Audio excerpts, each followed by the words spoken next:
அண்மை செய்தியை பார்த்துக் கொண்டிருக்கிறோம். மசோதாக்களை குடியரசுத் தலைவருக்கு அனுப்பிய ஆளுநர் ரவியின் செயல்பாடு நேர்மையானது இல்லை என உச்சநீதிமன்றம் கருத்து தெரிவித்திருக்கிறது. இது தொடர்பான அண்மை செய்தியை பார்த்துக் கொண்டிருக்கிறோம். கூடுதல் தகவல்களை எமது செய்தியாளர் மாணிக்கம் வழங்க கேட்போம். மாணிக்கம், வணக்கம். விவரங்கள் என்ன? மாநில அரசின் உதவி மற்றும் ஆலோசனை அடிப்படையில் தான் ஆளுநர் செயல்பட வேண்டும் என்று உச்சநீதிமன்றம் அதனுடைய தீர்ப்புல தற்போது தெரிவித்திருக்கிறாங்க. தமிழ்நாடு சட்டப்பேரவையில் நிறைவேற்றப்படக்கூடிய சட்ட மசோதாக்களுக்கு ஆளுநர் ரவி ஒப்புதல் வழங்காமலும் நிராகரிக்காமலும் கிடப்பில் போட்டு வைத்திருப்பதாக ஆளுநர் ரவிக்கு எதிராக தமிழ்நாடு அரசு தரப்புல உச்சநீதிமன்றத்தில் மனு தாக்கல் செய்யப்பட்டிருந்தது. அந்த மனு மீதான விசாரணை நிறைவு பெற்றக்கூடிய சூழலை இன்றைய தினம் அதன் மீது தீர்ப்பு வாசிக்கப்பட்டு வருகிறது. மசோதாக்களை குடியரசுத் தலைவருக்கு அனுப்பிய ஆளுநர் ரவியுடைய செயல்பாடு நேர்மையானது இல்லை என்ற ஒரு அதிருப்தியை உச்சநீதிமன்றம் தனது தீர்ப்பில் தெரிவித்திருக்கிறது. சட்டப்பேரவையில் நிறைவேற்றப்படக்கூடிய மசோதாக்களை பொறுத்தவரை ஆளுநருக்கு 3 வாய்ப்புகள் மட்டுமே சட்ட ரீதியாக உள்ளன. ஒன்று, மசோதாக்களை ஏற்க வேண்டும் அல்லது நிறுத்தி வைக்க வேண்டும். 3வது வாய்ப்பு குடியரசுத் தலைவருக்கு அந்த மசோதாவை அனுப்பி வைக்கிறது. இந்த 3 வாய்ப்பை தவிர்த்து ஆளுநருக்கு வேறு எந்த வாய்ப்பும் சட்டப்படி இல்லை என்பதை தற்பொழுது தீர்ப்புல உச்சநீதிமன்றத்துடைய தீர்ப்புல தெளிவுபடுத்தப்பட்டிருக்கிறது. திருப்பி அனுப்பிய மசோதாக்களை சட்டப்பேரவையில் மீண்டும் நிறைவேற்றி அனுப்பிய பிறகு குடியரசுத் தலைவருக்கு ஆளுநர் ரவி அனுப்பியது சட்டப்படி தவறு என்று உச்சநீதிமன்றம் தனது தீர்ப்பில் குறிப்பிட்டிருக்கிறது. திருப்பி அனுப்பிய மசோதாக்களை சட்டப்பேரவை மீண்டும் நிறைவேற்றக்கூடிய சூழல்ல அதில் ஏதேனும் மாறுபாடு இருந்தால் மட்டுமே ஆளுநர் அதை புது மசோதாக கருத வேண்டுமே தவிர மற்றபடி அந்த மசோதா அவ்வாறு எந்தபடி அவர் நிராகரித்தாரோ அதன் அடிப்படையிலேயே மீண்டும் அது அவ்வாறு எந்த மாற்றமின்றி நிறைவேற்றப்பட்டிருக்குமாயின் அதன் மீது ஆளுநர் முடிவெடுக்க வேண்டுமே தவிர மாறாக அவர் குடியரசுத் தலைவருக்கு அனுப்புவது ஏற்புடையது அல்ல என்ற ஒரு தீர்ப்பையும் ஆளுநர் ரவிக்கு எதிராக தற்பொழுது உச்சநீதிமன்றம் வழங்கியிருக்கிறது. மசோதாவை திருப்பி அனுப்புவதோ அல்லது குடியரசுத் தலைவருக்கு அனுப்புவதோ எதுவாக இருந்தாலும் 1 மாதத்திற்குள்ளாக ஆளுநர் முடிவெடுத்திருக்க வேண்டும் என்று உச்சநீதிமன்றம் தனது தீர்ப்பில் சொல்லியிருக்கிறது. உச்சநீதிமன்றம் இன்றைய தினம் அந்த தீர்ப்பை வாசிக்கக்கூடிய நேரங்களில் முதலில் தெரிவித்தது இதுதான். ஆளுநர் தனது அதிகாரம் எந்த அளவுக்கு இருக்கிறது என்பதனை இன்றைய தீர்ப்பு வரையறுக்கும் என்ற ஒரு கருத்தை முன்வைத்தே இன்றைய தினம் அந்த தீர்ப்பு சொல்லப்பட்டிருக்கிறது. மாநில அரசின் உதவி மற்றும் ஆலோசனையின் அடிப்படையில் தான் ஆளுநர் செயல்பட வேண்டும் என்ற ஒரு கருத்தையும் தீர்ப்பில் தெரிவித்திருக்கிறார்கள்.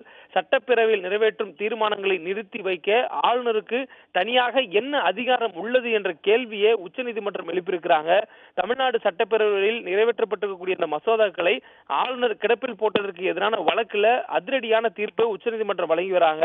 நீண்ட நாட்களாக இந்த வழக்கினுடைய விசாரணை நடைபெற்று வந்தது.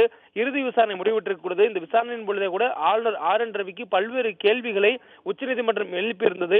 ஆளுநர் ரவி மசோதாக்களை நீண்ட நாட்கள் கிடப்பில் போட்டுவதற்கான காரணங்கள் என்ன என்பதெல்லாம் இதற்கு முன்பாக நடைபெற்ற விசாரணையின் பொழுது உச்சநீதிமன்றம் பல்வேறு கேள்விகளை எழுப்பியிருந்தது. இந்த சூழல்ல தனது இறுதி தீர்ப்பினை இன்றைய தினம் உச்சநீதிமன்ற நீதிபதிகள் அமர்வானது வழங்கி வருகிறது.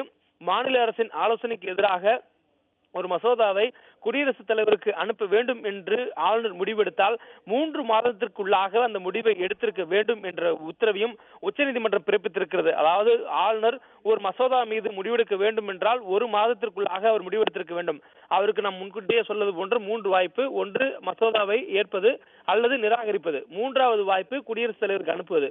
அவர் முதல் 2 வாய்ப்பான மசோதாவை ஏற்கிறேன் அல்லது நிராகரிக்கிறேன் என்று முடிவிற்கு வந்தால் 1 மாதத்திற்குள்ளாக அந்த முடிவை எடுத்திருக்க வேண்டும். அல்லது அவர் குடியரசுத் தலைவருக்கு அனுப்பக்கூடிய முடிவுக்கு வருகிறார் என்றால் 3 மாதத்திற்குள்ளாக அந்த முடிவை எடுத்து குடியரசுத் தலைவருக்கு அவர் அனுப்பியிருக்க வேண்டும் என்ற ஒரு காலக்கெடுவை ஆளுநருக்கு தற்பொழுது உச்சநீதிமன்றம் நிர்ணயித்திருக்கிறது.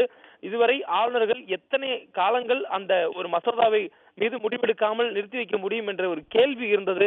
அந்த கேள்விக்கு இன்றைய தீர்ப்புல உச்சநீதிமன்றம் ஒரு முற்றுப்புள்ளி வைத்திருக்கிறது. ஆளுநருக்கு அதிகபட்சமாக ஒரு மசோதா மீது முடிவெடுப்பதற்கு 3 மாதம் மட்டுமே அவகாசம் என்ற காலக்கெடுவை தற்பொழுது உச்சநீதிமன்றம் நிர்ணயித்திருக்கிறது. ஒரு சட்ட மசோதா ஒரு மாநிலத்தின் சட்டப்பேரவையிலிருந்து நிறைவேற்றப்படுகிறது என்றால் அதனை ஏற்பது என்றாலோ அல்லது நிராகரிப்பது என்றாலோ ஆளுநர் 1 மாதத்திற்குள்ளாக முடிவெடுக்க வேண்டும். இல்லை, மாறாக அதில் மத்திய அரசினுடைய கருத்து அல்லது மேல் கருத்து கேட்கப்படும் அந்த மசோதாவை குடியரசுத் தலைவருக்கு அனுப்புவதற்கு முடிவெடுத்து விட்டால் 3 மாதத்திற்குள்ளாக குடியரசுத் தலைவருக்கு அனுப்பிட வேண்டும் என்ற ஒரு கால நிர்ணயத்தை தற்பொழுது மாநில அரசில் நிறைவேற்றக்கூடிய சட்டங்கள் மீது ஆளுநர் கிடப்பில் போடக்கூடிய கோப்புகளுக்கான பதிலாக உச்சநீதிமன்றம் கொடுத்திருக்கிறது. அரசியல் சாசனத்தின்படி மாநில அரசின் ஆலோசனைக்கு முரணாக ஆளுநரின் தனி விருப்பங்களுக்கு இடமில்லை என்று திட்டவட்டமாக உச்சநீதிமன்றம் தனது தீர்ப்பில் தெரிவித்திருக்கிறது. மாநில அரசின் ஆலோசனையின் அடிப்படையில் ஆளுநர் செயல்பட வேண்டும் என்பது அரசியல் சட்டத்தின்படி கட்டாயம் எனவும் உச்சநீதிமன்றம் தனது தீர்ப்பில் தெரிவித்திருக்கிறது. ஆளுநர் RN ரவி தமிழக அரசு நிறைவேற்றக்கூடிய சட்ட மசோதாக்களை தொடர்ந்து கிடப்பில் போட்டு வருகிறார் என தமிழ்நாடு முதலமைச்சர் தொடர்ச்சியாக குற்றம் சாட்டி வந்தார். பல்வேறு சட்ட மசோதாக்கள், குறிப்பாக மாநிலத்தின் பல்கலைக்கழகங்களுக்கு துணை வேந்தராக இருக்கக்கூடிய அந்த பொறுப்பை ஆளுநரிடமிருந்து முதலமைச்சருக்கு மாற்றக்கூடிய மசோதாக்கள் கொடுத்திருக்கின்றன.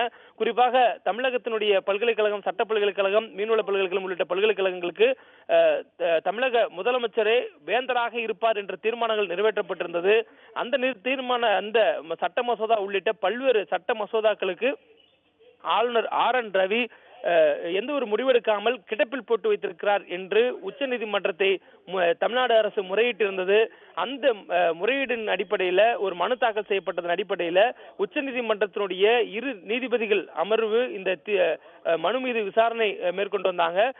உச்சநீதிமன்ற நீதிபதிகள் JB வர்திவாலா மற்றும் R மகாதேவன் ஆகியோர் அமர்வு இந்த வழக்கை விசாரணைக்கு எடுத்துக்கொண்டு விசாரித்து வந்த நிலையில அதனுடைய இறுதி விசாரணைகள் நிறைவுற்று இன்றைய தினம் தீர்ப்பு வழங்கப்பட்டிருக்கிறது.